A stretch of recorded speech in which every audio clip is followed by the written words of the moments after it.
So we're going to pick up where we left off the last session. And if you've got your outline with you, I'd like to talk for a few moments about intentional discipleship. But before we do that, I'd like to invite you to do this with me, if you would. Many times when people gather for worship on Sunday morning, they are crazed. Have you noticed that people get in fights with their spouses more often on Sunday morning on the way to church than any other time? With their kids, you get to church and you're sort of just crazed. And sometimes, we come back in and we get settled back into things like this, and it's just like, it's good. Often in worship, I'll actually begin worship by asking people to do this. So I'm going to ask you to put your hands on your lap like this. I'm going to ask you to whisper this prayer, just to bow your heads with me, and if you would whisper these words under your breath. Lord, I offer my life to you. Open my ears to hear and my heart to receive all that you have for me today. Pour out your Spirit in this place, in my church, and in my life. In Jesus' name, amen. Let's talk about intentional discipleship. And this is where you see the pyramid or the triangle on your page.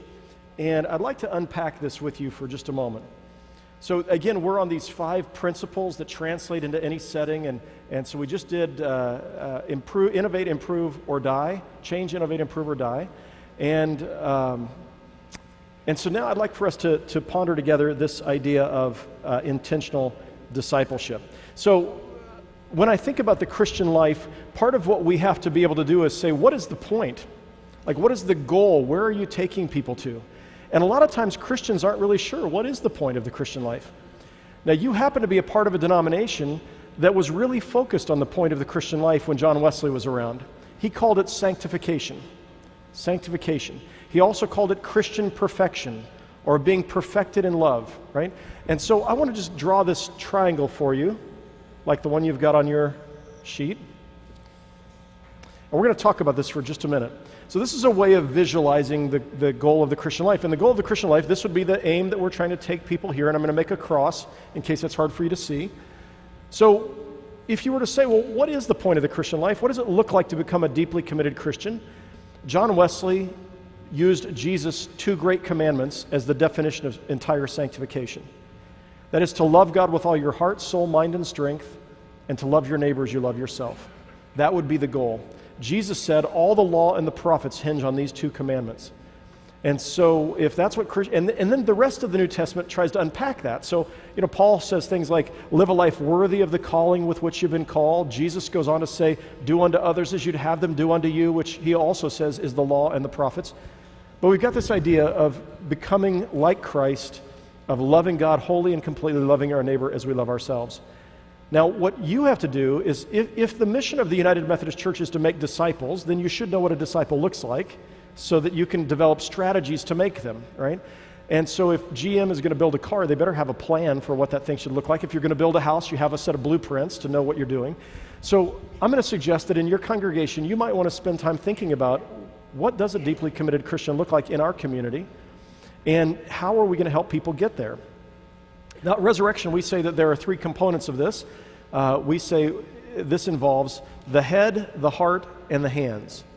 That is being theologically informed, theologically and biblically informed, that's the head. Spiritually transformed, that's the heart. And effectively serving God with our hands. And if we're doing those 3 things, we are loving God with all our heart, soul, mind, and strength, and loving our neighbors we love ourselves. If you grew up in the 4-H club, did anybody grow up in 4-H? You recognize those as 3 of the 4-H's, right? The head, the heart, and the hands.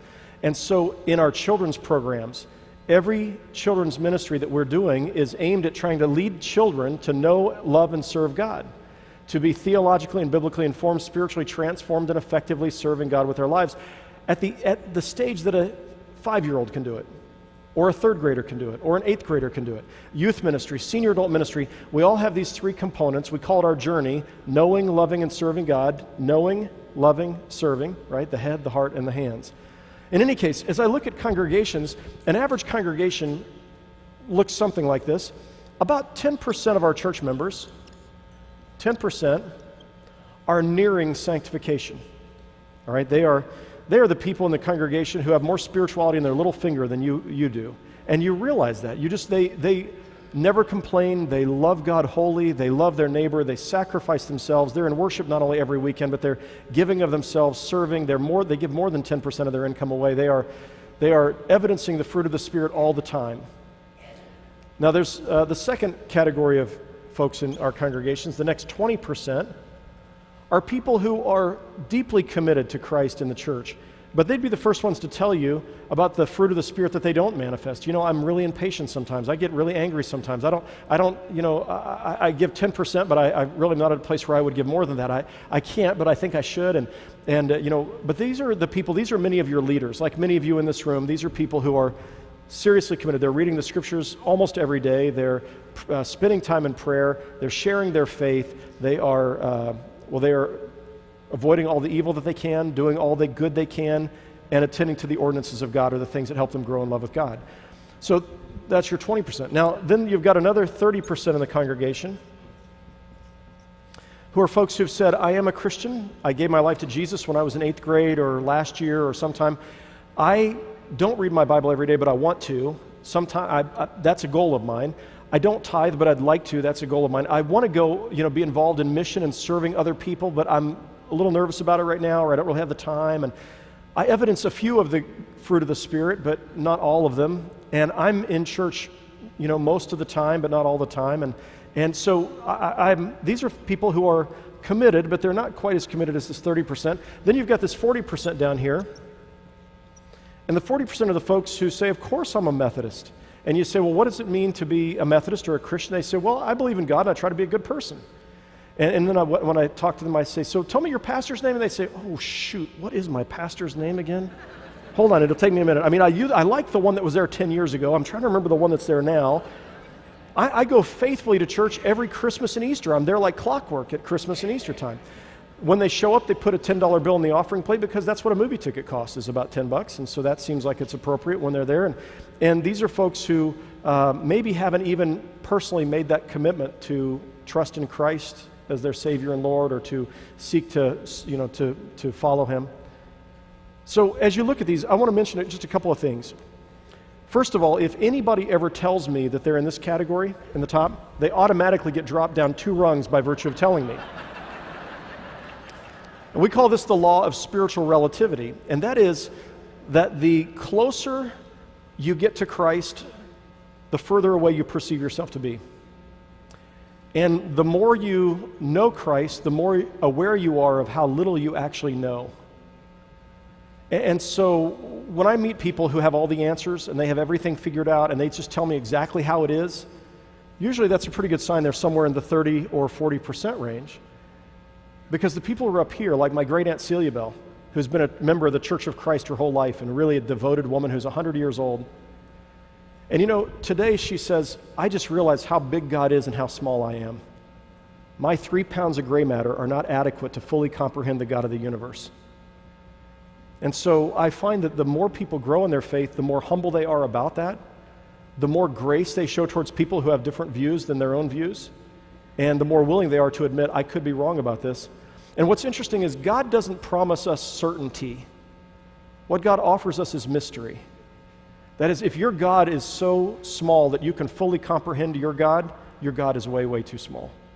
And so we know God, and we can know God, and we grow in our theological and biblical knowledge, but I find for people who are really growing, these folks at the top are not people who say they have it all figured out. They're people who say, I trust God more than I ever have before. With everything I am and have, I trust God. When I try to put myself on this category, I put myself, I think, most of the time right here in the bottom of the 20%, or usually sometimes in the top of the 30%. Now, where were the disciples after 3 years of being with Jesus? The disciples now have their master's degree, right? 3 years with Jesus. So where are they in this chart after 3 years? And let me just remind you before you answer what they were discussing the night that Jesus was arrested. Which one of us is the greatest? Who's going to get to sit on his right hand? Now what that tells me is 3 years, the disciples watched Jesus and listened to him for 3 years, and they were still somewhere in here. All right? So here's the question I would ask you. Who did Jesus spend most of his time with? These people down here? I'm going to suggest he spent most of his time with these people out here who weren't even on the journey yet. And if you think about this, Jesus said in Luke 19:10 to Zacchaeus, actually he was speaking, I think, to the Pharisees at the time, the Son of Man came to seek and to save those who are lost. Jesus spent most of his time with people who are outside the church. Now, sometimes in the church world, when our pastor is standing talking to the new people after church, it's easy for us as church members to go, how come our pastor doesn't care as much about me? I've been in this church for 60 years, and our pastor's always going chasing after the people who are new. I'm like, what's the deal with that? Doesn't our pastor care about us? And sometimes in our congregations, we can be so focused on our love for each other, which is really important. But we forget that Jesus actually was concerned about these people. And he told stories about the kingdom of God so that they would understand and get it. This is where he spent most of his life in ministry. And he wanted to take these people on a journey, but he also wanted to take these people here on a journey, and these people on a journey, and these people on a journey, and these people probably just, having a chance to continue to grow along the way. I think for many of us as pastors, we like to preach sermons with big theological and biblical words, and we're really preaching for these people up here. And that's fun, except for somewhere in our preaching, we've got to be thinking about these people who are down here, somewhere in our discipleship and our fellowship opportunities. I'm preaching a sermon series, it's just a silly sermon series when I get back, and it's called The Gospel According to Dogs. And in that sermon series, what I'm recognizing is that a lot of non-religious people in our community, their dogs are as important as their children are. And I thought there are people who won't come to church to hear lectionary year B, week 37, or wherever we are in whatever year of the lectionary it is, but they would come when they know that we're going to talk about dogs. And I'm going to interview veterinarians, and I'm going to interview dog trainers, and we're going to try to figure out how do we find biblical truths in the relationship between we and our animals. What do they teach us about discipleship or about God?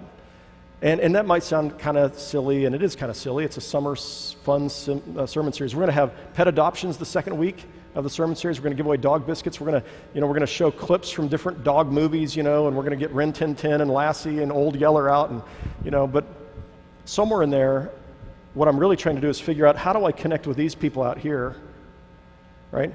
Now I just finished a sermon series, on the Gospel of John, which was really aimed at connecting with these people in here, going step by step through the gospel, and everybody read the gospel together. And so anyway, I'm just encouraging you to think about who is it that Jesus was reaching out towards, and how are you intentionally reaching out to them, and then how are you taking everybody on a journey in your preaching, in your ministries, in all of your programs.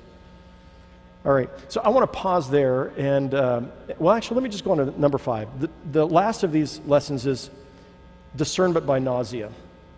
Discernment by nausea. So these are 5 principles that apply across almost every church. Discernment by nausea is how you go about making decisions. And let me just ask you, just to illustrate this, if there are two, you constantly are coming to a fork in a road in the church, right? Where you have to decide to do this or that. I'm not talking about whether you're going to have Pepsi or Coke machines in the church. I'm talking about, more important moments. But we have these moments where we have to make decisions.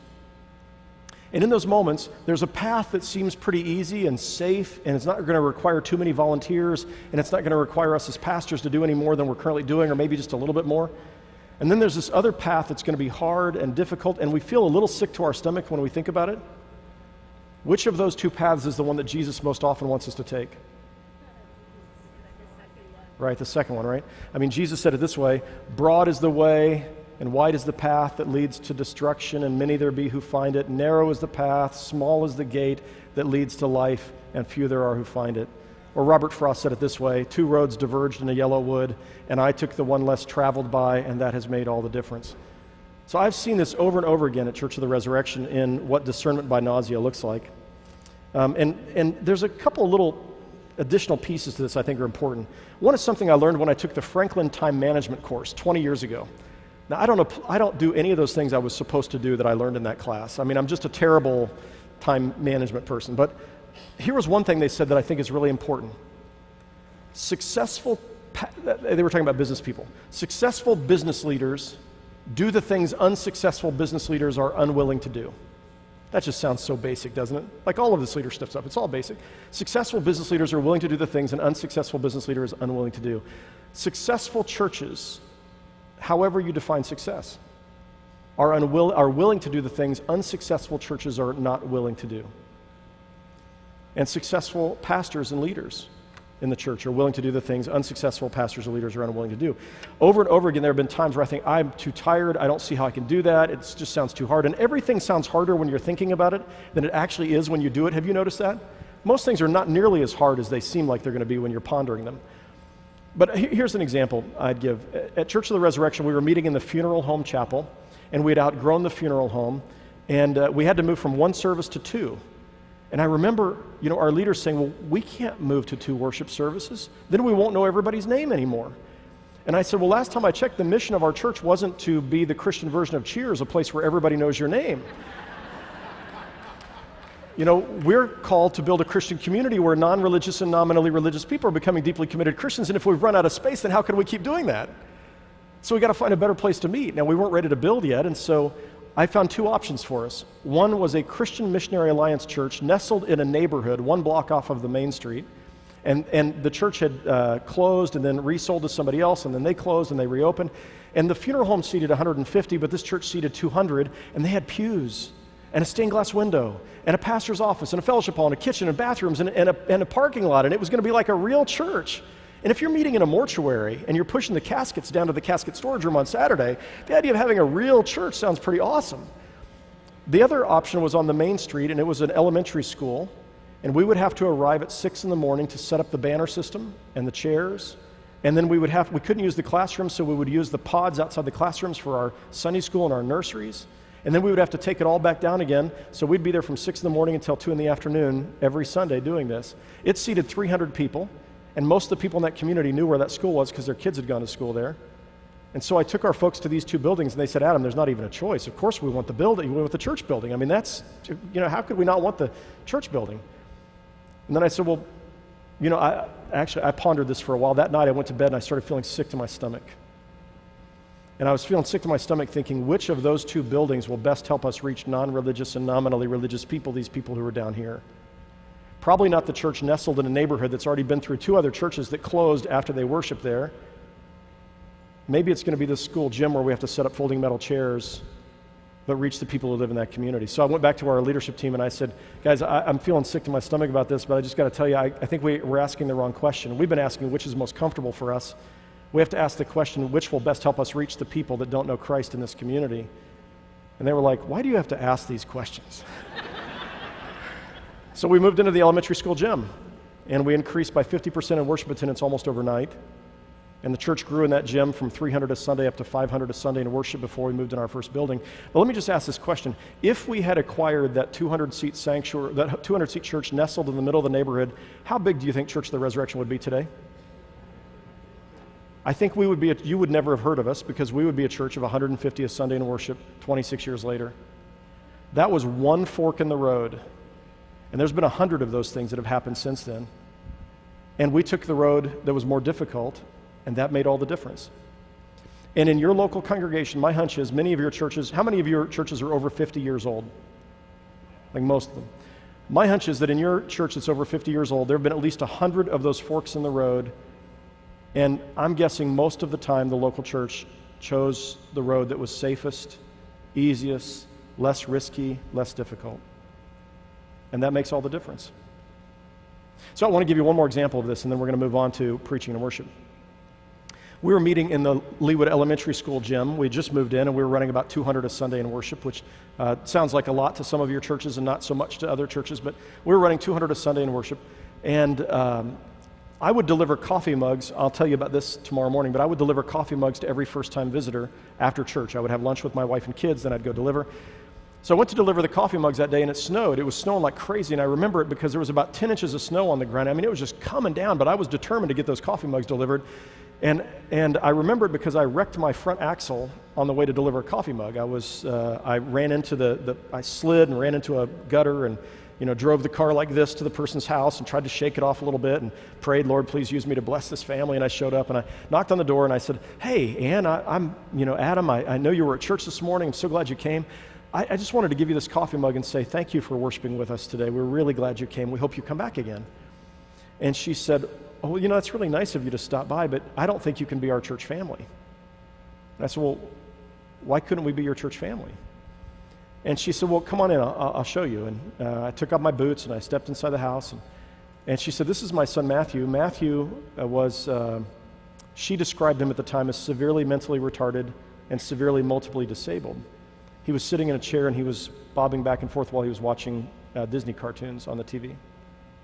He was about 7 years old, and she said, we just moved here from Texas. We were a part of a big church in Dallas, and I visited your church this morning, and I really, your sermon was nice, and the people were nice, but she said, we really need a place that has a ministry for my son, and he needs one-on-one care during worship and one-on-one care during Sunday school, and we couldn't expect that of a small church like yours, but thank you for coming by, and here's your coffee mug back. And I said, well, wait a minute.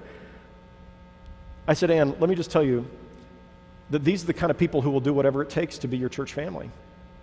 So if you would write out for me what Matthew needs, I promise you in 2 Sundays we'll have his ministry started, because that's the kind of people they are. And so that week she delivered to me a note with the kind of personal care that he would need in worship and in Sunday school. And that would mean 8 volunteers we would need, maybe 10 if you count the 5th Sundays. So we would need 10 volunteers to give 1 hour a month to care for this little boy. So I went to church on Sunday, and there was, 150 people, 200 people maybe sitting there. And I said, I visited a family last Sunday who visited our church, and they have a son who has special needs. And I told them that you're the kind of people who would do whatever it takes to welcome them and love them. I need 10 volunteers who will give 1 hour a month to this ministry. Don't make me out to be a liar. How many of you right now will raise your hand and say, I will sign up for this ministry? And I just stood there. And eventually one person raised their hand, and then another person raised their hand, and then another. And pretty soon we had 20 volunteers where we only needed 10. And we started our Matthew's ministry. And Matthew died a few years ago at the age of, I think he was 25 when he died. I preached his funeral and celebrated how he had changed the world. And today we have 250 special needs children, youth, and adults at Church of the Resurrection with hundreds and hundreds of volunteers. We have scout troops, and we have scout troops, handbell choirs, we have dances for special needs people, we have all ages. I mean, it's this amazing thing, and this ministry has shaped the heart of this congregation. It is people drive for an hour just to get there to be a part of this ministry. And I thought you'd enjoy hearing from one of the participants in the Matthew's ministry. His name is Jacob, and we produced this little video spot for, once a year we have Matthew's Ministry Sunday where we recruit more volunteers, and we let him tell a little bit of his own story. Take a listen to Jacob. Matthew was my inspiration to come to this church and be in his ministry. When Matthew Joyner and his family joined Resurrection, no programs were available to meet his developmental needs. This created an opportunity to minister to those with special needs and to reach out into the community with the love of God. You have the opportunity to be part of this wonderful ministry. Programs include Bible study classes for adults, one-on-one caring during worship times, Sunday school classes for students, and family night out. This event is an evening of fun, crafts, games, movies for all ages, and fellowship around a meal. Me close to Jesus and other special needs students, yes, we just need that. This is not a want, it's a need.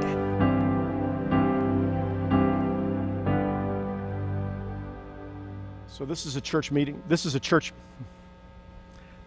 meeting in an elementary school gym. And people saying, we're willing to do whatever it takes.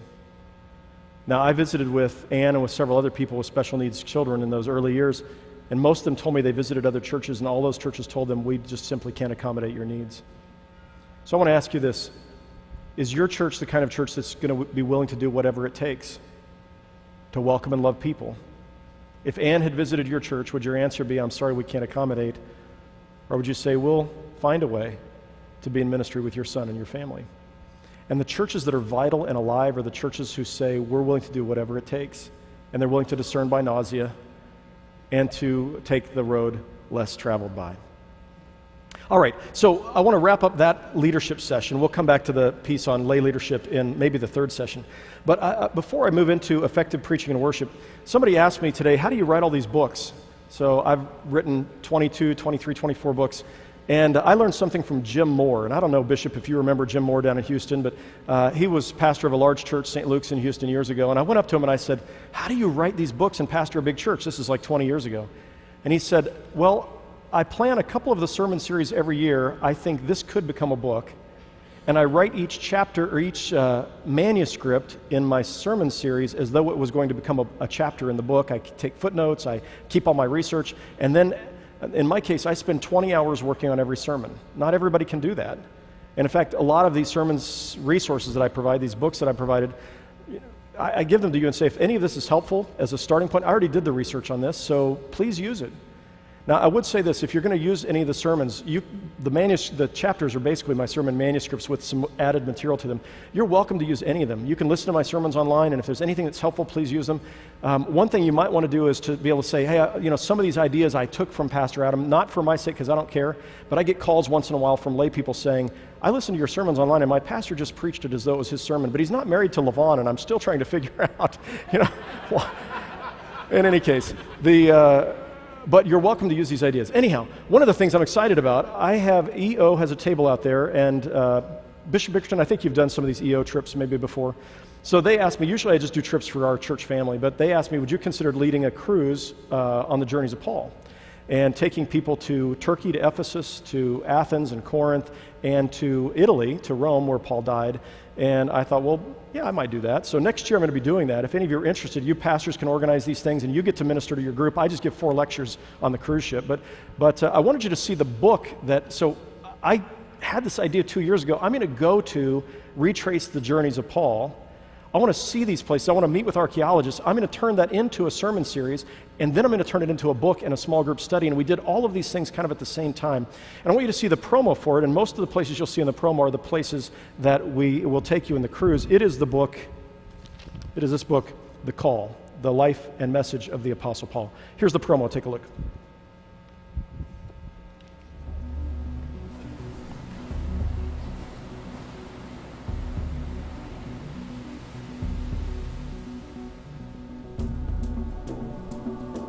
What would lead a first century rabbi to travel thousands of miles by sea and by land?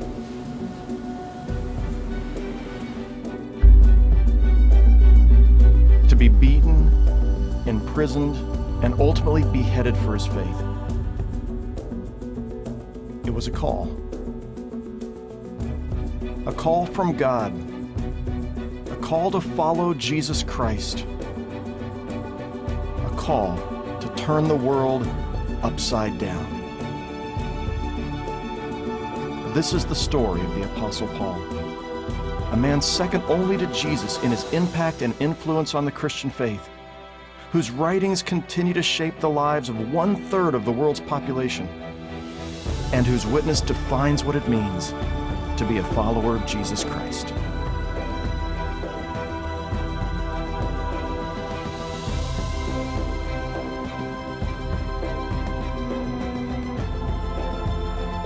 Join us as we retrace Paul's journeys and study the remarkable life and life-changing message of the Apostle Paul.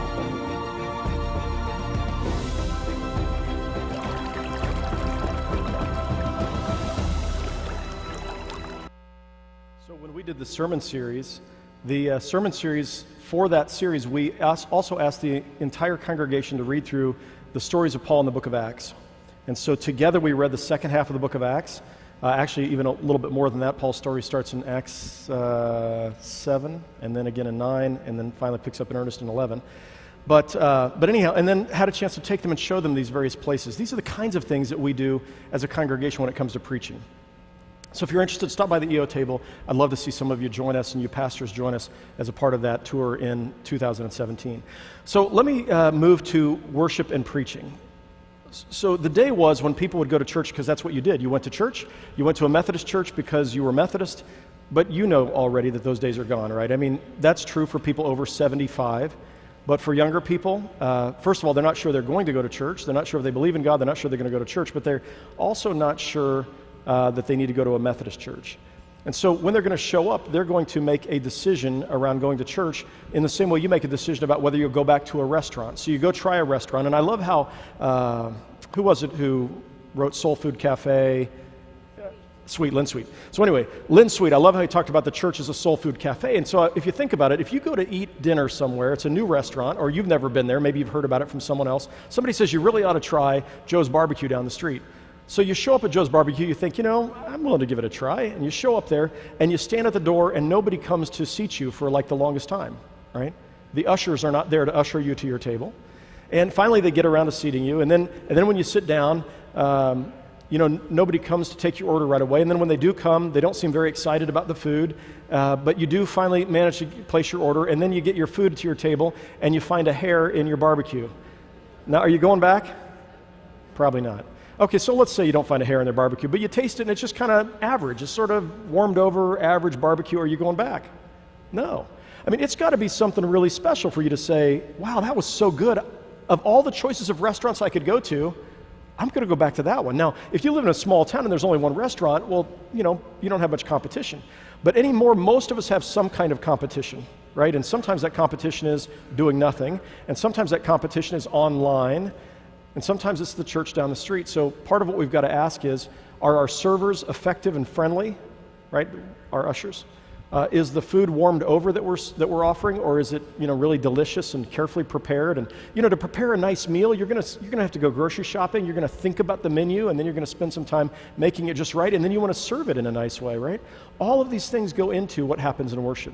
So I'd like to walk you through just a few things about worship at Church of the Resurrection that I think are maybe important, some good ideas that we have. First of all, worship begins before you get out of your car in the parking lot.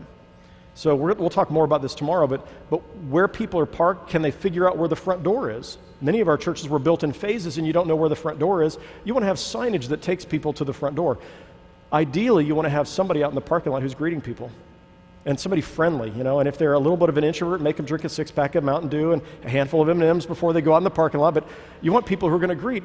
The head of our greeting team was a senior vice president of Sprint, and yet he's out there in the snow, the cold, the rain, with his yellow jacket on, along with a team of people, and this is his mission. I consider these our Marines at Church of the Resurrection. These are the people who are going to do the hardest job, to be out there in the snow and rain to help people find their parking space, and then to greet them when they get out of the car. And then the greeters who are standing by the door, we'll talk more about that tomorrow.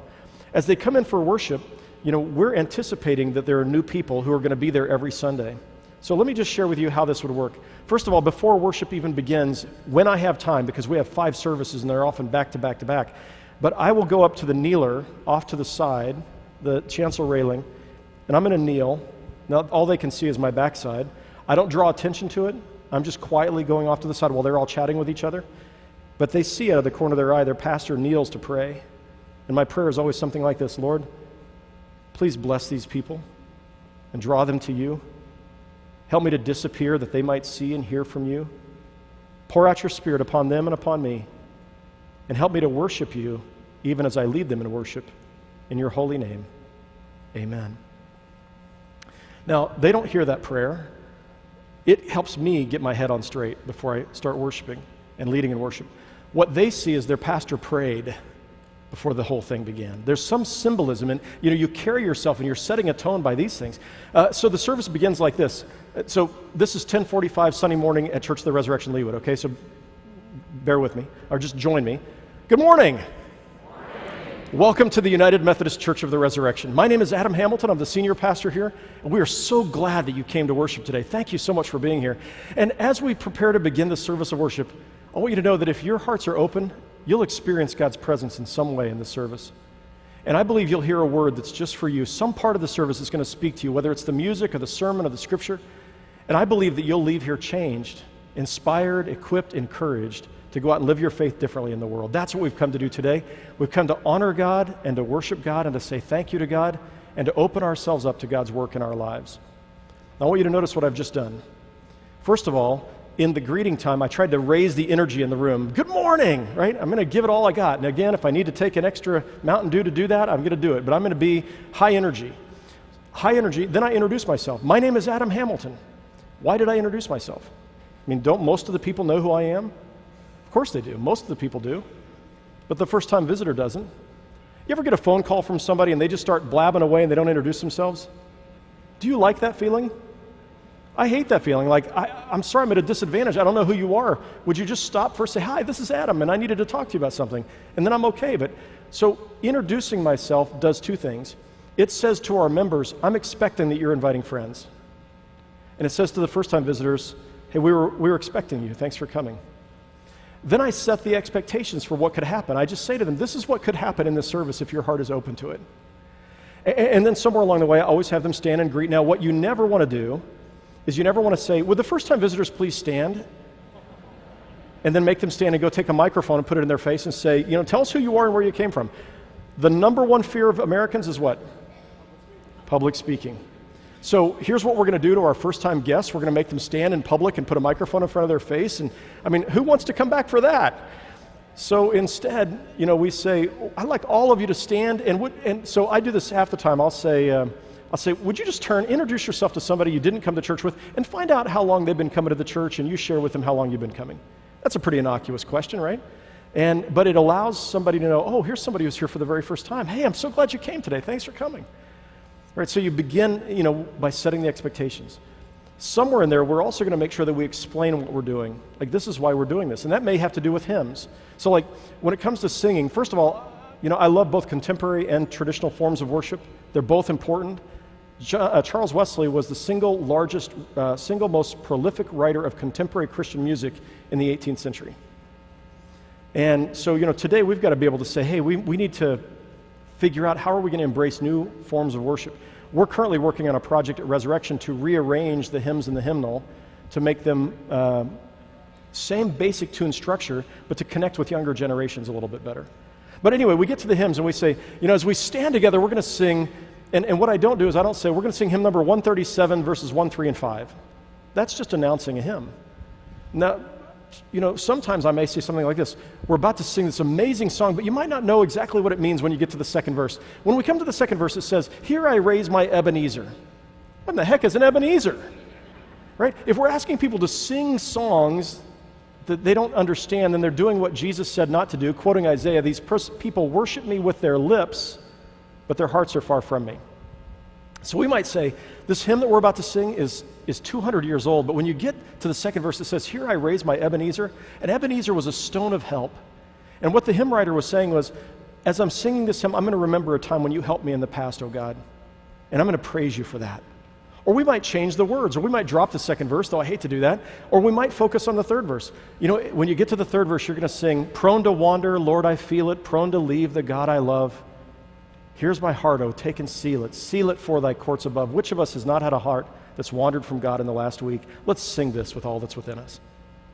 And you see that becomes different than just saying we're going to sing hymn number 137, verses 1, 3, and 5. So we try to explain things. We don't over-explain them. If you spend more time explaining than you do singing, you're probably doing too much. But just subtle little things. So then we, when it comes to Holy Communion, we have the Eucharist in worship the first weekend of the month. And then after worship in every service in the chapel, so right after worship you can go and you can receive communion, or in some of our services in the chapel where we're worshiping. So on Communion Sunday, I get finished with the sermon and I say, at this time we come to the very best part of our service. This is our family meal together. And Jesus is inviting us to his table. And I want you to know this, in the United Methodist Church, everyone is welcome here. You don't have to be a member of this church. You don't have to be a United Methodist. But if today you say, I would like to follow Jesus, that's all that's required. And the very act of standing and coming forward, we take by intention, the very act of standing and coming forward is a way of saying, I'm choosing today to follow Jesus. It's okay if you don't want to come forward. If you just want to stay where you are, that's fine. But please know from our side, you're welcome here in this family meal. And then we're going to take by intention, which means that we're going to hand you a small piece of the bread. Please don't eat it yet. Just hold on to it. It represents the body of Jesus. It represents his presence. And we're going to extend to you the cup of unfermented wine. It's grape juice. And you dip just the bottom third of the bread in the cup, and then you receive. And I'd like to invite you to kneel. And here's what I pray when I receive communion. I just say, Jesus, I need you. Please forgive me and heal me and make me the person you want me to be. You pray as you have need, but here's your chance to renew your commitment to Christ or to make your first commitment to Christ. Now, in the United Methodist Church, this is our altar call. right? Susanna Wesley said that she was converted receiving the Eucharist. We see the Eucharist as a converting sacrament. The idea of the altar call where you invite people to come forward and give your life to Jesus that some of our friends do in other churches, that was invented in the 1800s as an invitation to fight against slavery. It wasn't something that we see Jesus talking about, but he certainly gives an invitation. The Eucharist is a huge opportunity. The reason I mention this to you and explaining how you take communion and what you do is I know a lot of United Methodists who don't know what to think when they take communion. They take the bread. I think about one of our presidential candidates who talked about, I take the little cracker and I drink the little juice, and no offense against him, but it's like, okay, somebody needs to teach him what this means. But if it's not you as a pastor, who is it? Or as a lay leader, who is it? So I tell you this because I remember, this has been probably 4 or 5 years ago now. There was a young girl, she was probably 17, 18 years old, and she told called her friend, she said, I'd really like to go to Church of the Resurrection tonight. Would you go with me to our 5 o'clock service? And she said, sure. She said, I just feel I just need to be there for some reason. So they came to church at 5 o'clock, and her friend was telling me afterwards, she said, my friend was just earnest. I mean, like when you prayed the Lord's Prayer, and by the way, we always put the words to the Lord's Prayer either in the bulletin or on the screen, because we don't assume people know those things. So she said, we prayed the Lord's Prayer, and I could hear her saying it really intentionally. And then the offering came, and I saw her. She took the money that was in her billfold, she put it in there. Something was going on in her heart, at the service. And she said, and then you gave the invitation for Holy Communion, and you said, this is your way, this is Christ's way of inviting people to say yes to him. And you told us what to pray when we went forward to pray. And I wasn't sure I was going forward, but my friend said, hey, would you go up with me? I really want to take communion. I really want to do this today. Now, the reason why she was telling me this story, it was later on that week, is because that night after church, this teenage girl and her boyfriend had gone out, and there was a semi-truck that was in the middle of the road after dark, and its flashers were not on. It had stalled, and for some reason, it hadn't turned on the flashers. And they were driving, they drove right into the back end of that semi-truck, and the girl and her boyfriend were killed. And her girlfriend was telling me, I can't tell you how grateful I am that you explained what communion means. And that when my friend went forward, you helped her know what to pray when she took the bread and the wine. Like, see, we're spiritual guides. We're worship guides. We're not just, telling people what song we're going to sing. We have to think about that. We have to think about the words that we're going to use and share. I think about a study that was done several years ago by the General Board of Discipleship. Dan Dick did this study. It was finished in 2008. 5,419 lay people, 227 clergy took the study. Here was the question. Do you expect to have an experience of the living God, the risen Christ, or the power of the Holy Spirit in worship? How do you think United Methodists answered that question? 72% said no. 11% said yes, and 17% didn't understand the question. It's not that they didn't expect to go to church and have a good sermon and sing some songs and see their friends and that this was going to bless them in some way. It's just that nobody had taught them that actually when you go to worship, it's possible to have an encounter with God in the midst of worship. Nobody had helped them to be able to do that. And so part of our task is to think about how do we design worship simply, beautifully, gracefully. And we have people who pray through our sanctuary during the week, and they just pray, Holy Spirit, touch the hearts of all who are going to gather in this place. So, we don't always get it right at Resurrection. Every Sunday I think, gosh, we could have done that better. But our aim is, we're pretty clear that our aim is to help people to have an encounter with God and to grow deeper in their faith. All right, lots more that we could say about this. But let's take a look at 5 components of preaching that connects. So I think if you were to do any of these 5, if you were to do 3 of these 5, most people would leave church saying, wow, I got to go back next Sunday. So here they are. The first one, teach people something they didn't know before. Teach them something they didn't know before. So let me try this out. Some years ago, I wrote a little book called 24 Hours That Changed the World. Any of you use that in your churches? Some of you have. Looks like maybe 10% of your churches have. So I had this idea for Lent that we would, during the Lenten season, we get all the way up to Palm Sunday, and Palm Sunday / Passion Sunday is all the time we give. We give a half a service a year to the crucifixion of Christ. The single most important redemptive act in the history of the world, and we're going to give it a half a Sunday. After we've sung the Hosannas, we're going to maybe get to half a sermon on the meaning of the cross. So I thought, well, what would happen if we took all 6 Sundays of Lent and focused on the last 24 hours of Jesus' life? Now, for this, I was inspired by the television show 24. Anybody ever seen that show? Kiefer Sutherland? Okay, the entire season is one 24-hour day, and in real time, this 1 hour is 1 hour in the day, and then the next week is the next hour. And I thought, what if we took the 6 weeks of Lent and those Sundays and worship and sermons, and we looked at 6 of the last 24 hours of Jesus' life. So we begin with the Last Supper, and then week 2 we move to Jesus in the Garden of Gethsemane, and then in week 3 we move to Jesus before the Sanhedrin, and then week 4 we move to Jesus before Pontius Pilate. Week 5, Jesus in the hands of the lictors, the people who were punishing him.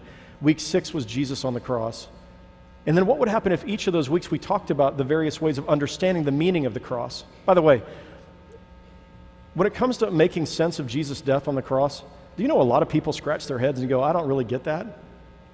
Including most of us as Christians sometimes, if we're honest. Like, how is it that Jesus died on a cross and that's supposed to save me? How does that work? You know, and so we talk about atonement is this idea of Christ's redemptive work in our lives, but through the cross, through his death on the cross, and ultimately his resurrection. And so just here's a little side note. I remember I was in seminary at SMU at Perkins, and I did pretty well in school. And I got to writing my credo. This is the 35-page paper in which you describe what you believe is true. And I got to the part about atonement, and I'm thinking, why do I not understand this after having an undergraduate degree from an evangelical school in theology and a master's degree? And I began to feel like my teachers had ripped me off because they hadn't explained this well enough. And something began to hit at me. One, this idea that maybe we often think of the meaning of Jesus' death and how the atonement works as juridical theory or as math or science or economics, like it's X plus Y equals Z. But really the atonement of Christ, that's one way of looking at it. It's a valuable way of looking at it in certain senses. But perhaps the death of Christ is more poetry than it is economics. Maybe it's a divine drama in which God is trying to communicate to us. Maybe Jesus is the Word, and on the cross, this Word is being powerfully delivered on the cross, that there's something dreadfully wrong with us. Even the most religious people in the world, God's own people who insisted that Jesus be hung there. Maybe this is an indictment upon us when we see Jesus on the cross. Maybe it's more than that. Maybe it's a sign of the sacrificial love of God for us and the depth of God's love and mercy. Maybe it's a sign of the weight and the burden of our sin and the costliness of grace. Maybe it's all of these things. Maybe we see something different every time we look at it, and we see what we need in a particular moment. If it's a divine drama and it's poetry, it's like looking through a kaleidoscope, and every time you look at it, you see something magnificent and beautiful and different, and you don't have to explain it like juridical theory. That's one helpful way to look at it. So anyway, in the book, I offer 5 different theories of the atonement in each of the chapters, and we kind of walk through this. So on the last Sunday, Palm Sunday, Passion Sunday, we didn't have Palm Sunday that year because we were already on the last 24 hours of Jesus' life. We passed that up.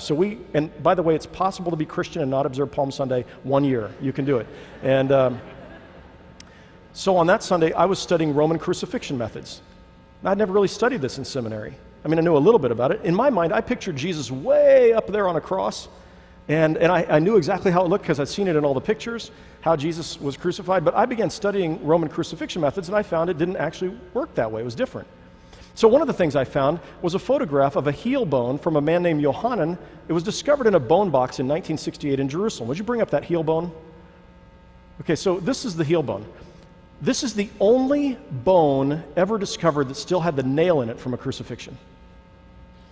So as you look at that, you can see the head of the nail, and then you can see something between the nail and the bone. Now, this is how the archaeologists have reconstructed it. Go to the next slide, if you would. So you can see that a piece of olive wood, they found that was a piece of olive wood, and a piece of olive wood, the nail was driven through the olive wood and then through the heel. Now, this changed how people thought about crucifixion, because in all the artwork, you always see Jesus' feet like this, and you can bring the picture down for now. You always see Jesus' feet like this, and the nail driven through the front of them, right? But this shows the nail was driven through the side. So starting about 1972, you began seeing artist renderings of the crucifixion, and they looked like this. Don't put the picture up yet. Hold on to it.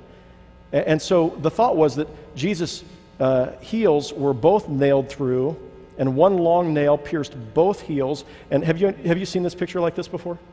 Right, so that's what people thought for about 20 years.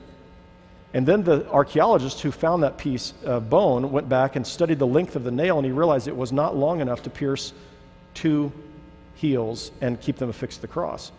And suddenly he realized that Jesus heals were nailed into the side of the cross, and that or at least that crucifixion often happened with the feet nailed into the side of the cross and the vertical beam coming right up across the back between the legs, holding the person, the victim, in place on the cross. So it looks like this. This is an artist's rendering in 24 hours that changed the world. If you'd bring up that picture. There it is right there. Now, of course, Jesus would have been crucified naked. The goal was to humiliate the victim of crucifixion. Then I discovered in reading that Jesus was likely crucified, well, the Romans crucified their victims like 2 feet off the ground. So I'm going to come down here for a minute and bring a chair.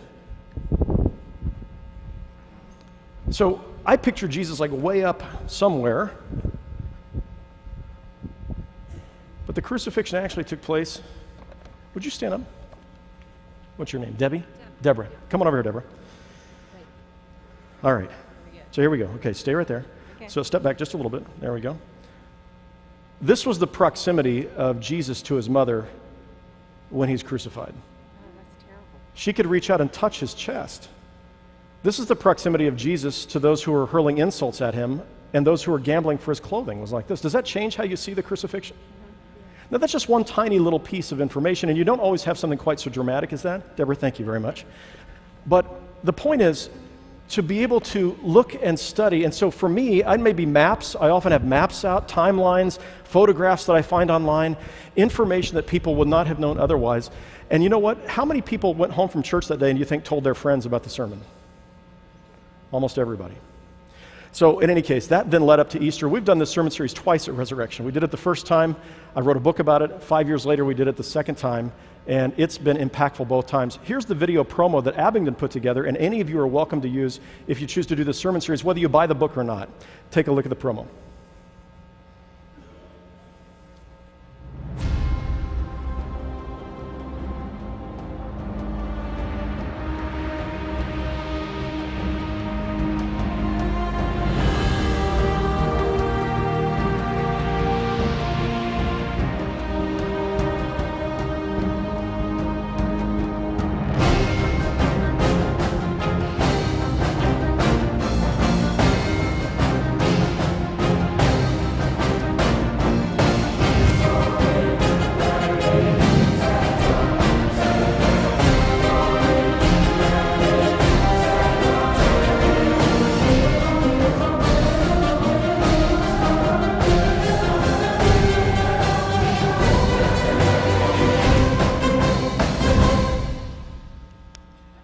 So what you do with that is you email a link to it to all of your church members and say, would you share this with your friends and invite them to church? We're going to start a 6-week study of the meaning of Jesus' death and what happened in the last 24 hours of his life.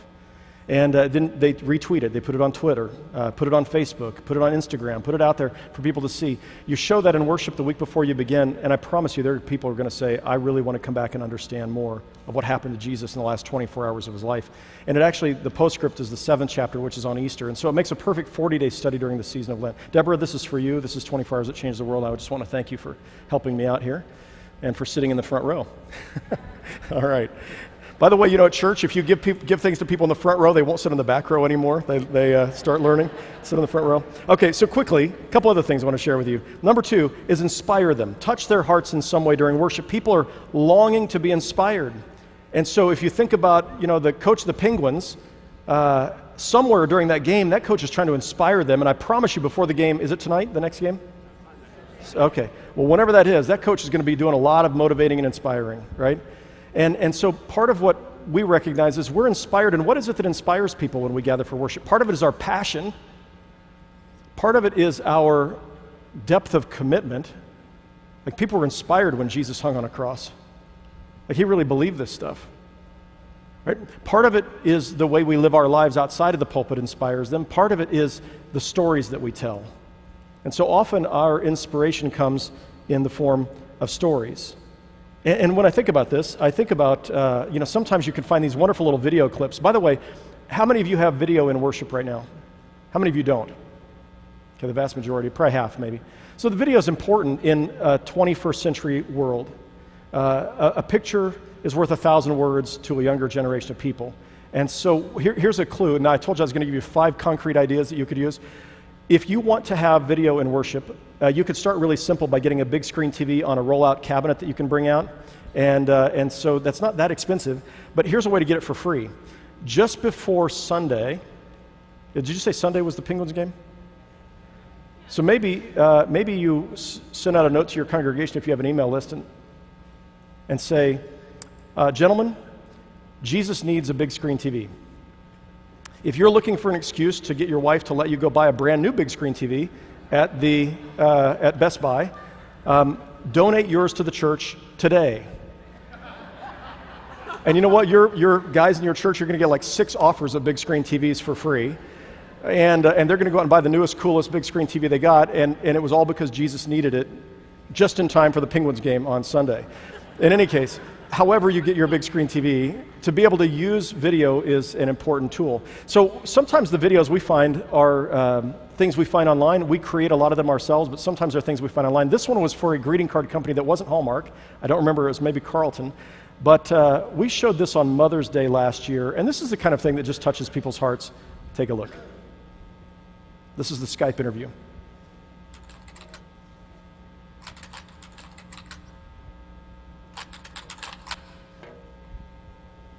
Hi, nice to meet you. Nice to meet you as well. Have you ever done one of these interviews over the camera before? No. Well, let me tell you a little bit about the job to get started with. The title that we have going right now is Director of Operations. This job requires that you must be able to work standing up most or really all of the time. It's basically 24 hours a day, 7 days a week, a high level of stamina. Okay. That's a lot. There are no breaks available. Is that even legal? Oh yeah, of course. Now this position requires excellent negotiation and interpersonal skill. We're really looking for someone that might have a degree in medicine, in finance, and the culinary arts. Sometimes they have to stay up with an associate throughout the night. Being able to work in a chaotic environment, if you had a life, we'd ask you to sort of give that life up. No vacations. In fact, Thanksgiving, Christmas, New Year's, and holidays, the workload is going to go up. That's almost a very, very sick, twisted joke. The meaningful connections that you make and the feeling that you get from really helping your associate are immeasurable. Also, let's cover the salary. The position is going to pay absolutely nothing. Excuse me? Nobody's doing that for free. Yeah, pro bono, completely for free.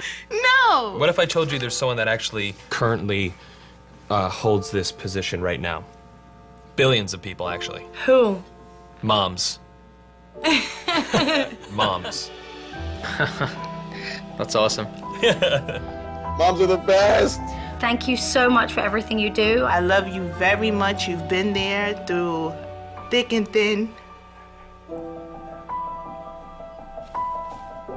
My mom is just awesome. She's awesome.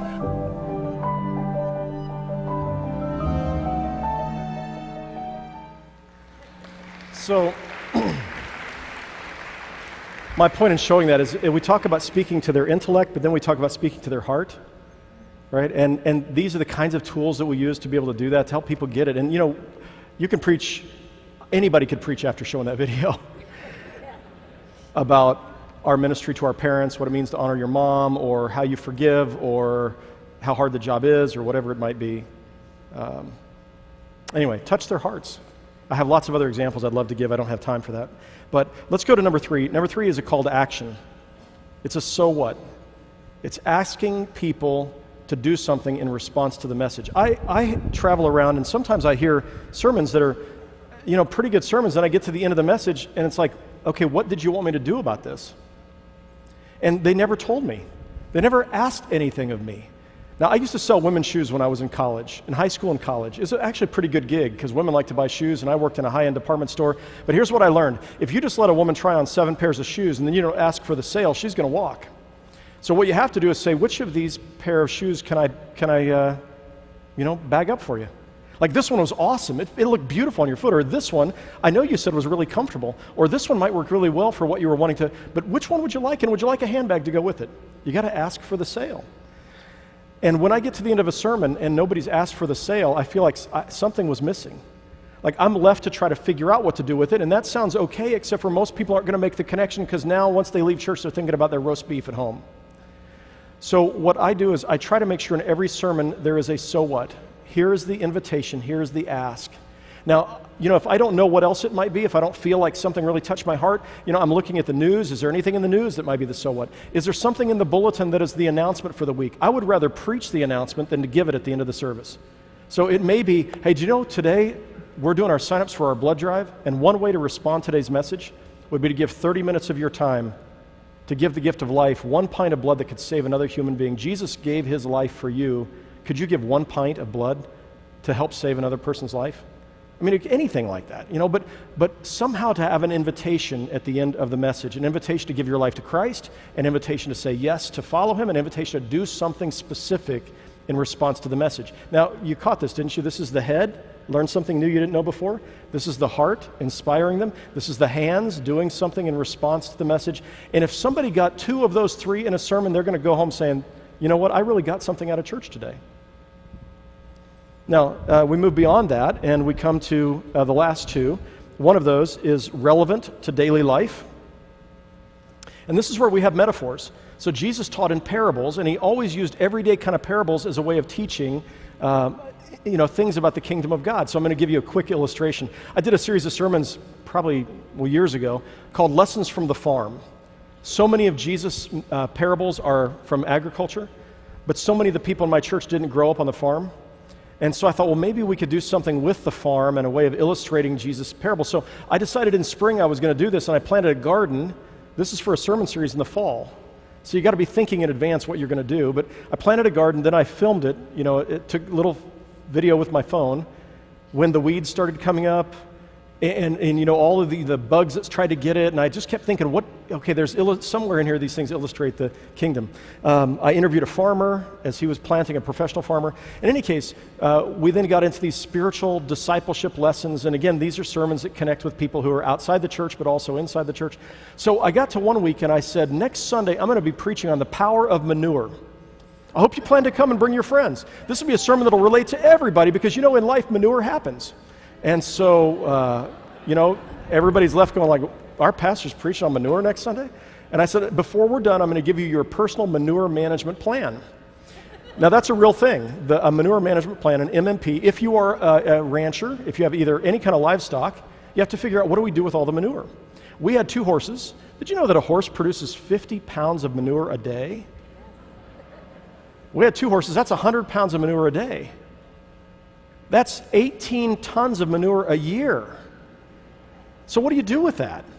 So I spent time in the sermon, they all showed up the next week, and I said, we're going to talk about manure today. Let me tell you about horse manure. And I went to the University of Colorado Extension website to find out what you do with horse manure.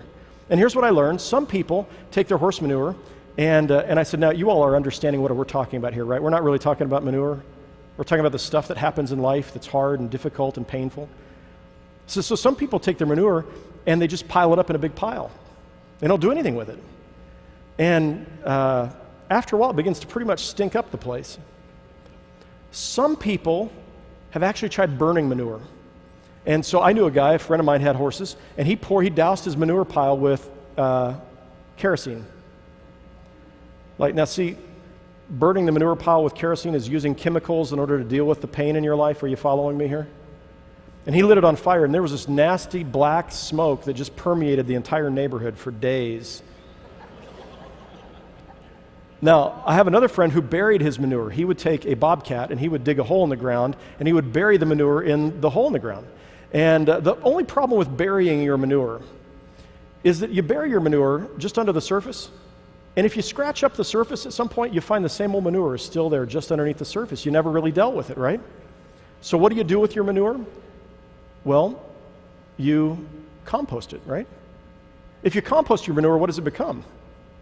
Fertilizer, something valuable, something that gives life, right? And so I went to the University of Colorado Extension office, and they said, here's how you compost. You turn your manure into fertilizer. You have to turn the manure pile you have to turn your manure pile every so often. You expose it to air, oxygen, and when you turn it regularly, exposing it to air, it becomes, with time, fertilizer. And I asked our congregation, do you know how often the University of Colorado says you should turn your manure pile? Once every 7 days.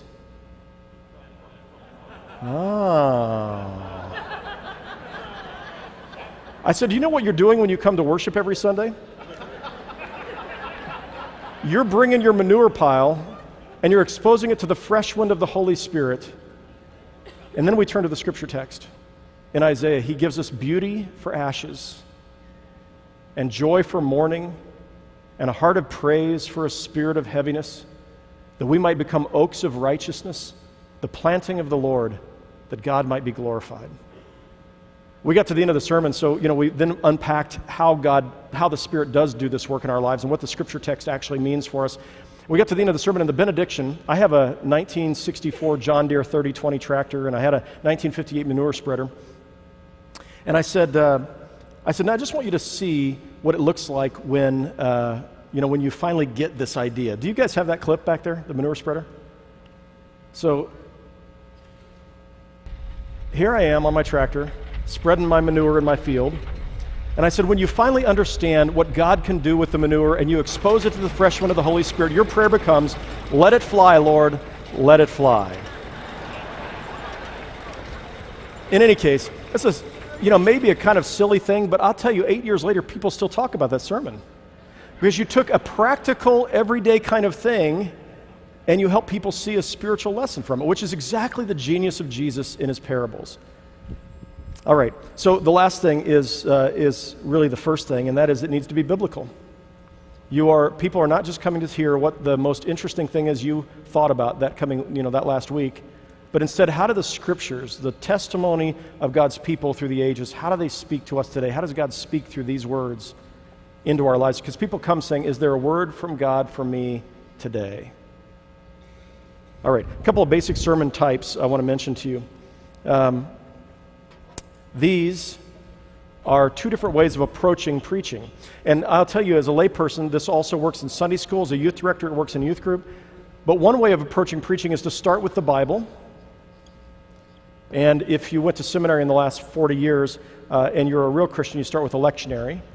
I'm just kidding around a little bit, but that's how I was taught to preach, is you always start with one of the 4 lectionary texts, the assigned readings, Old Testament, Psalm, Gospel, Epistle, and you exegete the text. That is, you try to understand what did it mean to the original author and what did it mean to the community who first heard it. And then after you exegete it, you apply it to daily life, and then you illustrate it. That's that first Z that you see on your outline. Start with the Bible, exegete it, apply it, illustrate it. Now, another way of approaching preaching. So, this way of preaching is most attractive to the people on that triangle in the top 2 categories. But you see, thank you. If you'd grab those for me, I appreciate it. There's a lot of wind blowing up here, in addition to my verbose comments. Thank you. So, if you're preaching to these folks, they're interested in, and you know what, you can announce. This week, what year in the lectionary is it, by the way? See, and what week is it? Anybody know? Yeah, so like week 12 or 15 or 18, or it must be 22 or something. So, I could say to people, next week I'm going to preach on year C, week 22, and these folks would show up. They're like, yeah, cool, I can't wait to hear. All right, so another way of preaching is to start with the human condition. Those are the questions that we ask as human beings, the issues we wrestle with, the stuff that we're facing, the stuff of life. And then we exegete that. We say, why are we this way? And why do we struggle with these things? What does that look like in daily life? And then we say, how does the Bible speak to this? And then we illustrate that. Now, another way of thinking about this is this starts with the answer. This form of preaching starts with the answer and then moves to the question when we get to the application. This one starts with the question and moves to the answer. If you're trying to reach the people in these bottom categories here and out here, this is the kind of preaching you're going to want to do at least some of the time. So when I think about this, the call sermon series on Paul, that's over here. 24 hours that changed the world, that's over here. In a few moments, I'll tell you about the kind that are over here. Which of these 2 did Jesus do most often? Right? Can you think of a time when he started with the biblical text and exegeted it? It happened one time. It was his very first sermon in his hometown synagogue. He said, "The Spirit of the Lord is upon me because he's anointed me to preach good news to the poor. This day the scripture is fulfilled in your hearing." And then what did they try to do? They tried to kill him. That may be why he never preached this way again. From that time on, he started preaching this way. And so he said, if your eye causes you to sin, pluck it out. Right? Let your yes be yes, your no be no. There was a father who had 2 sons. There was a shepherd who had 100 sheep. Right? And so he's starting with these stories and working your way.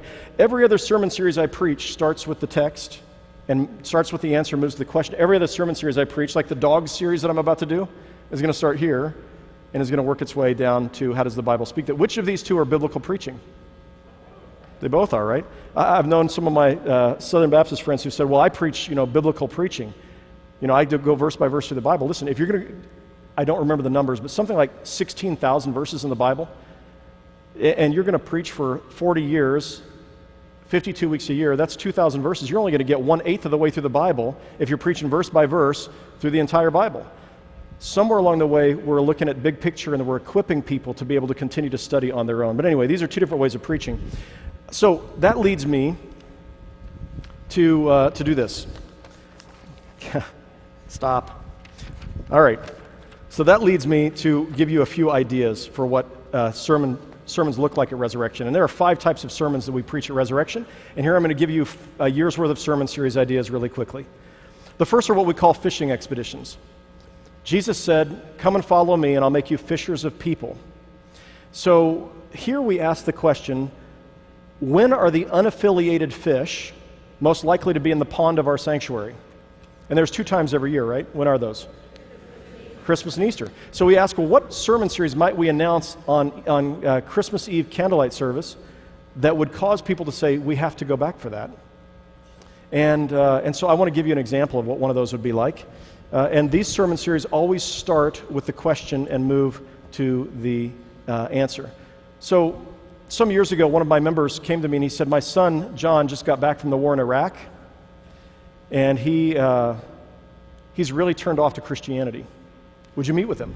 And I said I would be delighted to meet with him. And so I sat down with John, and he told me 8 reasons why he wasn't a Christian. And I said, I really appreciate you sharing this with me. The picture you have of Christianity is not the same picture I have of Christianity. I wouldn't want to be a part of that kind of Christianity either. And then we began to start to unpack this. I asked him to come back in and allow me to interview him so that I could share his comments with other people. I want to share with you just one of those 8. And this is the number 1 reason why people say they don't go to church. John Bamford, take a listen. Well, killing a man changes. I guess that's the first thing that I can say. And I buried 5 of my closest friends in Iraq and Afghanistan. It served to push me towards looking for answers of faith more, but it's also made me a lot more wary of the answers that I get. It was the last time I ever prayed. I sat on the edge of the carrier in the Arabian Sea, and I looked out and I said, God, Allah, Buddha, whatever. I really don't care whether or not you don't like me, but if one of you is out there, just look over my boys and look over my friends. That's all I ask. And I got on the bird and I left, and first thing someone told me when I got back to the USS Kitty Hawk was that John was dead. Over the years, I've looked back and I just remember thinking, if there's a God that's loving and compassionate, why did he kill John?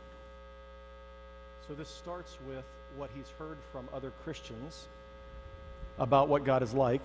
Can you bring up the lights a little bit? Thank you. What God is like, and that is that everything happens because God wants it to happen. Because God is sovereign, everything happens for a reason, we often say. Even as Methodists, we say this sometimes. When we say everything happens for a reason, we're implying that God has some reason for this horrible thing to happen, right? And or it must have been the will of God, we say. Now, here's where I think Methodists have a better answer than the Calvinists have, because we don't believe that everything that happens is God's will. In fact, when you read the Bible, from the beginning story in Genesis chapter 2 and 3, you find that human beings are constantly doing what God doesn't want them to do, and then God is trying to redeem it and pick up the pieces and make sense of the mess. And so part of what John needed to know is that that's not the only way of understanding this, that God grieves that your friends died. God doesn't want people to go to war. The other day I was driving home from the office, and it was late at night. It was like 9 o'clock at night. There had been a girl that was killed in a car accident right around the corner from my house. We live out in the country, and she was driving home on the road I always drive home on, and there was a 27-year-old young man who was drunk and driving.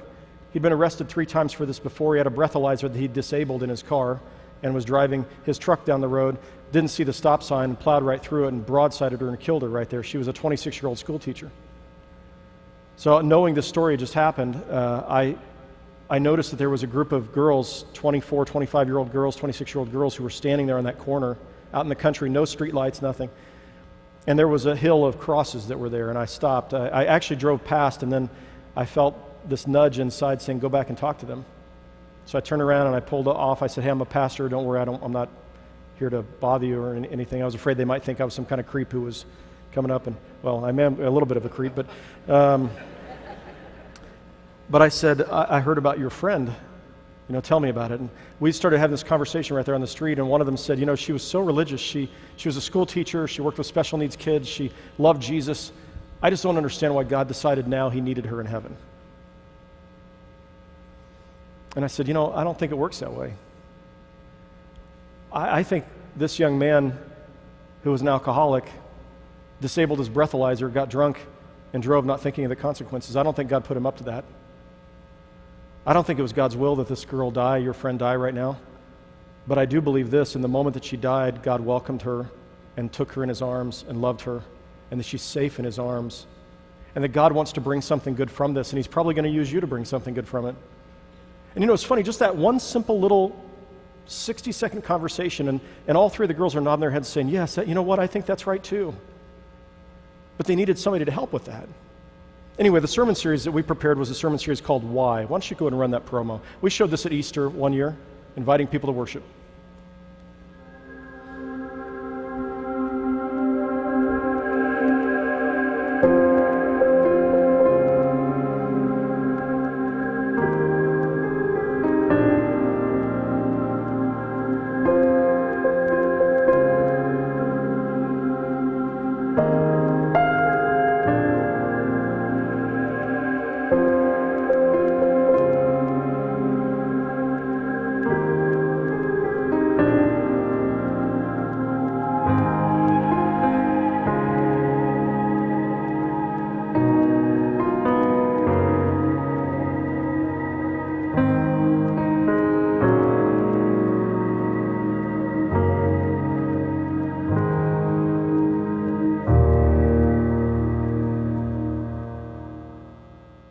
Four sermons in that series became this little book called Why, which is sort of my version of Leslie Weatherhead's classic, The Will of God.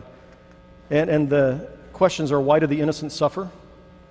Why do my prayers go unanswered? These were the 4 sermons. Why can't I see God's will for my life, and why God's love prevails? I carry this in my briefcase everywhere I go because I never know when there's a waitress I'm going to have a conversation with who lost a loved one who's going to need this. Or somebody sitting next to me on the airplane. There's one in my briefcase right now. I just put it there before I left thinking I might have to give this to somebody before this trip is over with. And what I'd say, again, pick up the book and you can use it and preach your own sermons from it. It might help you out. But we've had entire studies. We give this in pastoral care every time there's a death in the congregation because this is the number one thing that keeps people from faith. And so and you preach a series of sermons like that, people want to come and hear them. You preach it well, and you're going to help people remove the roadblocks that are keeping them from faith. I'm going to ask you to come on up here. This is for you. Thanks for sitting on the front row. By the way, in the last session tomorrow, I got a lot more stuff to give away. Probably not enough for everybody, but a few more things, so sit up in front again tomorrow. Okay, so you get the idea of the fishing expedition. There are lots of other ideas for that. Discipleship, you've already seen a couple of those. The Call, 24 Hours That Changed the World. A book that came out this year was on John, the Gospel of John, and I took a sort of seminary approach to John and some of the key major themes, and then our congregation read the Gospel of John all together. Every year, we ask our congregation to read one gospel together. 70% of our people actually do it. I'm pretty proud of that. 70% of our people read through the gospel. And I tell them, every Christian, the gospels are the story of Jesus. His story is our defining story of our lives. Every Christian should read through one gospel at least once a year. And then we ask our third graders to read through the gospel when they get their third grade Bible. And so we have parents and children reading the gospel together. And so that little book was John. And it's, again, we provide daily scripture readings to help them finish reading the gospel of John on their own. Pastoral care sermons are the third category. So discipleship take people deeper. They teach them theology, the Bible. Pastoral care sermons are dealing with the places where people are hurting or broken. Every year I send an email to the congregation and I say, tell me where you're hurting. How can I help you from the pulpit? Would you take the time to pray for a moment and then write to me, here are the places where I wish I could hear a sermon on this that would really help me in my personal life. Several years ago, I did a series of sermons on forgiveness that was really important. And it was because there were so many people in our church who'd written me and said, I'm really struggling with forgiveness. I wouldn't have thought of that for that year had my people not told me and I not asked them for this. The one sermon series that attracts more non-religious people than any other that we've ever done is a series, and we've done this, I do this once every 4 or 5 years, a series on marriage and marriage relationships. And people come out of the woodwork for this. And it tells me that most people struggle in their marriages sometimes. And so here's the promo for it. This little promo for a sermon series on love, sex, and marriage. Take a look. We've got some time to play today. Let's make it last. Dance through the ocean waves on land in the tall grass. Be with me, baby, everywhere. Yeah, yeah. I'm feeling anyone can fall in love.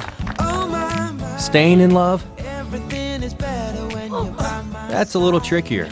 If you could use some help in navigating your love life, join us for a series of messages on love, sex, and marriage.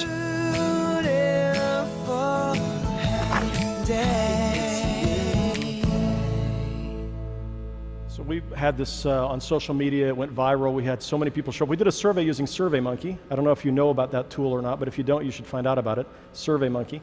We did a survey of our congregation 2 weeks before we started the sermon series, asking them specific data about their marriages, their divorces, if they were divorced, the dates, if they're not married, what dating is like, what they appreciate their spouse does, what hurts their feelings, what works, what doesn't work, and then we correlated how relatively happy they were in their marriage to how often they went to church, how often they had dates, how much time they spent talking to each other every day, and all of that data is in a little book called Love to Stay. I think is in the bookstore. I'm not sure, but here's what we found.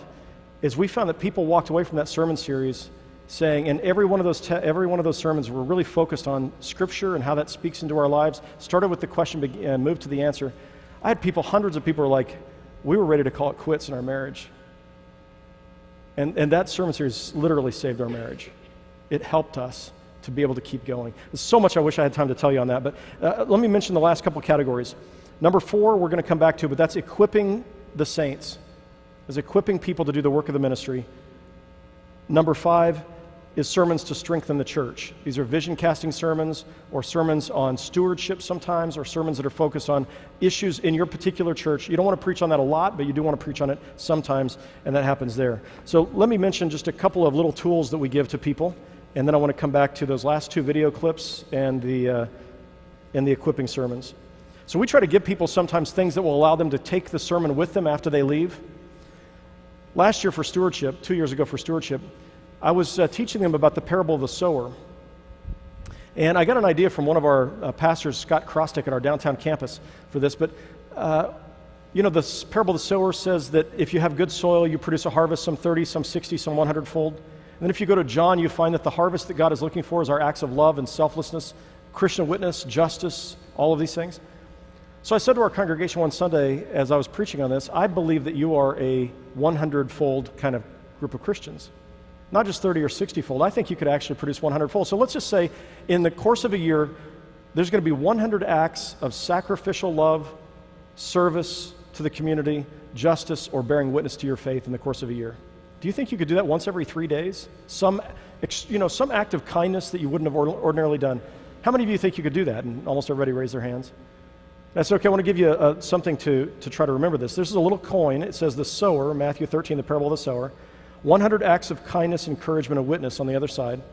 And I said, here's what I want you to do. I want you to start your day every day with that coin in your pocket. And when you have actually done something intentional to express love or service or kindness or justice or witness, I want you to move the coin from your right pocket to your left pocket. Now, you don't have to do that every day, but once every 3 days at least, I want you to feel that coin in your pocket, and I want you to go, I need to do something today, I haven't yet. Now, in a church with 30 people a Sunday in worship, if all 30 people took that coin and did this across the course of a year, that's 3,000 acts of kindness, justice, mercy, compassion, witness in your small town in 1 year. That's got to move the needle, doesn't it? In our congregation, we had 11,600 people there for worship that day. That's 1,160,000 acts of kindness, compassion, mercy, witness, if everybody did it. So I said, as you walk out the door, I'm going to give you one of these coins, and for the next 12 months, I want you to carry it in your pocket every day, shift it to the other pocket when you've done something intentional to bear fruit for Christ. That's just a small little thing, but these coins cost, I don't know, maybe, I can't even remember, 20 cents a piece, something like that, 50 cents. So I'm going to just, sorry, it's like a baseball, there you go. Okay, so I was preaching on baptism one Sunday, and I was teaching people about the meaning of baptism. And we went back to look at the Old Testament and the things that came before baptism and circumcision and the rituals of purification. And then archaeologically, we looked at baptistries throughout the history of Christianity. And then we talked about the meaning of baptism. And at the end of the sermon, I said, I want you to remember your baptism. I want you to be people whose baptism shapes you every single day.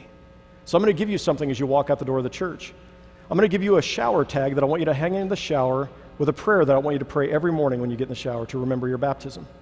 And this is the prayer. Lord, as I enter the water to bathe, I remember my baptism. Wash me by your grace, fill me with your spirit, renew my soul. I pray that I might live as your child today and honor you in all that I do. Now I remember that because I've prayed it every single morning since then. I prayed it in the shower at the Hampton Inn this morning. And so I said, I want you to hang this in your shower. I want you to pray that every morning to remember your baptism as you start your day. That's got to change something, right? When people pray that prayer every morning.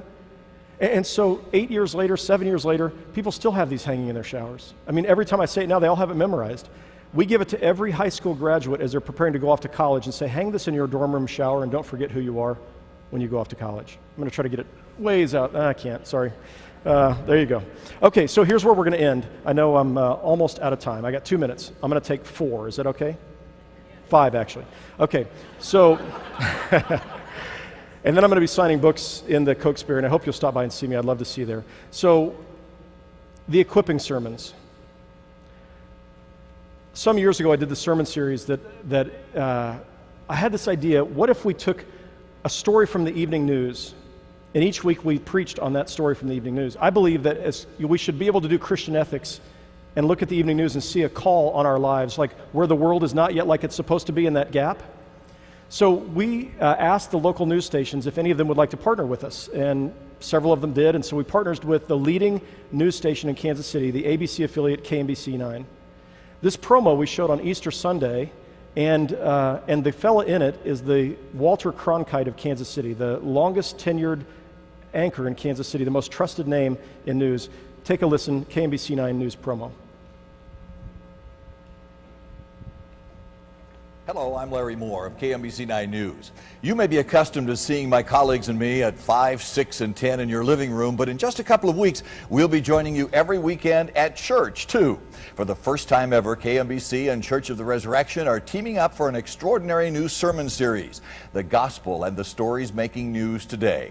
Each week, we'll examine the stories in the news and choose one to cover for Church of the Resurrection. We'll bring you special reports, interviews, and expert analysis from our newsroom.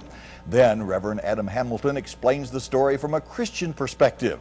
What does the story mean for people of faith? How does Christianity help us make sense of the world we live in? And how can we find real hope, even in the nightly news? At KMBC 9 News, we're excited to work in partnership with one of Kansas City's most dynamic churches. We hope you'll join us on the air and at church beginning this May. So we showed that on Easter Sunday, and what was amazing is the non-religious people broke out in applause. I mean, the church folks know you don't applaud after something like this. The non-religious people were like, are you kidding me? There's a church that's going to talk about what's actually happening in the world today? Right, and that's these kind of sermons right over here. So the first week in the sermon series was a huge news story in Kansas City. The Kansas City, Missouri Public Schools. Now, our church is located in the southern suburbs of Kansas City. We have one of the finest school systems in America. The Kansas City, Missouri Public School System had, at the time, 32,000 children in it. They had 6,000 employees. They were the first major school system in America to have their accreditation revoked by the State Board of Education. The school board had just fired their superintendent of schools on Monday. A federal judge stepped in, took over the school system, and reinstated the federal judge on Wednesday. And then the school superintendent resigned on Friday. The 18th superintendent of schools in 26 years. So that weekend, the sermon started with this video clip on the KC-Mo schools. Take a look. Thank you, Reverend Hamilton. I'm Jim Flink of KMBC 9 News. My colleagues in the newsroom and I are excited about this unique partnership. We're happy to work with you to produce such an important series of sermons, and we look forward to joining you at the Church of the Resurrection each week. The story we've chosen to examine today has been in the news not just this week, but for the last several years. It is one of the most troubling and important issues facing all of us. Today we examine the Kansas City, Missouri public schools.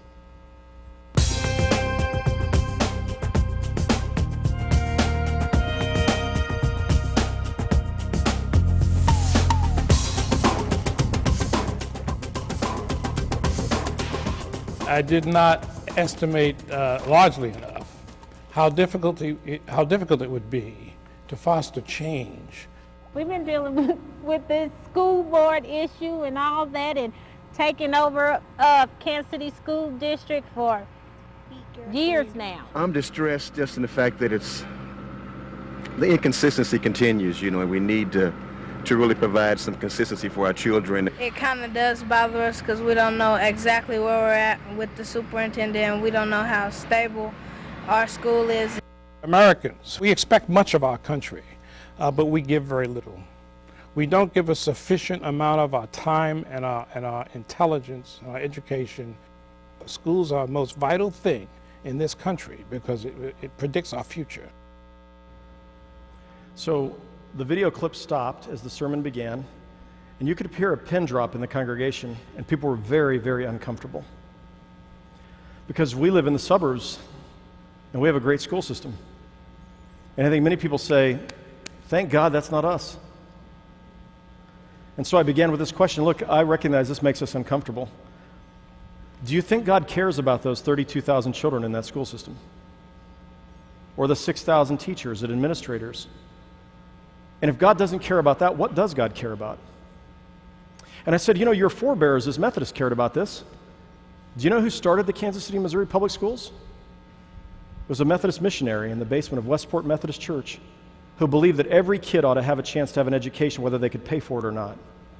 You know who started the first, Kansas City straddles the state line? You know who started the first public school on the Kansas side of the state line? Thomas Johnson, Methodist missionary, and he started the school for the Shawnee because he believed that this was how you change the world, as you educate people who have both a faith and an intellect. So I walked through, what Jesus teaches us about children and what the scriptures say about children, and we got to the end of the sermon, and I said, okay, I want to give you several invitations today. First of all, our heart has to be moved by this. We have to care about this. And sort of like your skit you saw earlier, or just before I got up, our school system, with all these wonderful schools, was founded when the whites left the heart of the city during the white flight of the 70s as African Americans moved into their neighborhoods.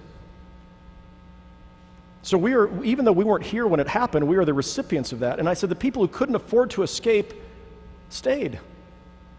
And schools are funded in Kansas and Missouri by property taxes. But you see, when the white folks started leaving in the 60s and 70s, then the property values began to go down, which meant that the money that was allocated for the schools went down, which created a vicious cycle. And I think we're supposed to do something. And I'm not smart enough to figure out all the answers to this. I really, in a 30-minute sermon, we're not going to solve it. But I think we can do something. So I said, here's the first thing I want to ask. Which of you who are teachers in the suburbs would quit your jobs in the suburbs and go work in the city?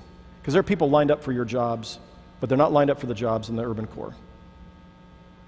And then I'd like to ask, which of you college students would consider your mission and ministry in life to work in the urban schools? Then I'd like to ask all of us to do something. And I said that the ushers are going to come forward now, and they're going to hand you the offering plate. Put your money away. I'm not asking for an offering. We took that earlier. Inside the offering plate, you're going to find a postcard with the name of a teacher or an administrator or a custodian in the school district, and I want you to pull it out, and it has their name, their position, and the school they work at with the address. And I want you to take one of those out, and I want you to begin praying for that particular person. I want you to write a note to them, giving them your personal phone number and saying, how can I help? Is there something that you need that I can provide or help? I want us to begin as a congregation to make part of our mission engaging in a partnership with the urban schools in the lowest income communities in Kansas City. We have 6 partnerships now in Kansas City. We've invested millions of dollars in these partnerships and thousands of volunteers every year. We have a bookmobile now. We give away 24,000 books every year. We're getting ready to rehab. We build playgrounds at all the public schools. We go in and rehab the schools. We have volunteers there every month. We have reading programs and mentors and all of this, but it all started there. And by the time we were finished that day, people felt like, okay, this is what it means to be a Christian. Here and now. I want to end with this. So the next year I got a note. By the way, only 4 people quit their jobs in the suburbs and went to work in the Corps. And I was disappointed, honestly. We have hundreds of teachers. I'm like, really, only 4? But you know what? 4 did quit their jobs and went to the Corps. And the next year, I got an email from a woman at about 4 o'clock in the afternoon. Her name was Angela, and she wrote me a note. And she said, Pastor Adam, I want you to know that I'm one of those people who quit my job in the suburbs and I came to work in the Corps.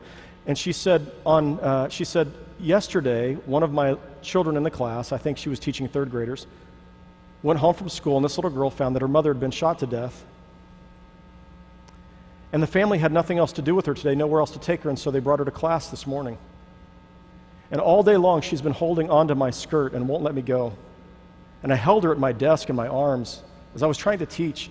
And there'd be moments where I would be just praying for this little girl. Even though I wasn't allowed to say that out loud, I was just holding her and praying, dear Jesus, please use me to help this little girl feel safe and loved and to feel your love. And she said she just went home from school, and I just had to send you a note to say thank you for being the kind of pastor who would preach a sermon about the Kansas City, Missouri public schools and who would call me to action, or I never would have done this. And I'm so glad I did. And here's what I want you to see. I want you to see there is power in preaching. When you stand in the stead of God, you stand there and you pray, help me be invisible, and you take the scriptures and you apply them to daily life, things change. When Methodism began, we didn't start churches, we started preaching houses. And Wesley believed that lay preachers and clergy preachers could have power, that God could use them to change the world. And I want to encourage us to be places where when people in Western Pennsylvania say, where can I go to hear something that might actually change my life? Somebody says, you need to go to the Methodist Church, because they got the goods at the Methodist Church. So I'm going to leave you now in just a second. I'm going to have a prayer with you. I'm going to leave you now. And tomorrow we're going to come back and we're going to talk about missional outreach and evangelism and how we follow up on first-time visitors. I get asked every time I'm here, if I were to buy one book of yours, what would it be? This is the book that matters most to me. It's called Making Sense of the Bible. And it takes a first-year seminary course on the Bible and tries to put it into terms that most everybody can understand, and helps us understand how do we read this book and how do we make sense of it. And it's, some of its challenging passages. And the book that just came out that I'm pretty fond of, and our congregation responded hugely to the sermon series, is called Half-Truths. And these are things that Christians say that they shouldn't say. And I'll just mention what they are. These 5 are things you've heard before. Everything happens for a reason. God helps those who help themselves. God won't give you more than you can handle. God said it, I believe it, that settles it. Love the sinner and hate the sin. And all of these have some truth in them, and all of them can trip people up and push people away from God. Anyway, so thanks for letting me hang out with you today. I look forward to seeing you tomorrow morning or at the book signing. Would you pray? Okay. I'm going to pray for you. I'd like to pray, if you would put your hands out once more like this. God, you see all these good Methodists here. They love you, they love the church. Place within our hearts a fire, a deep passion, a concern for people who don't know you, a concern for the people in our congregation, that we might take them on the journey of discipleship. Help us to be people who are willing to do whatever it takes to be your church. Help us to discern by nausea, and help us to preach a word that teaches, inspires, and calls people to action in your holy name. And everyone said, Amen. Hey, let's thank Adam again for being with us.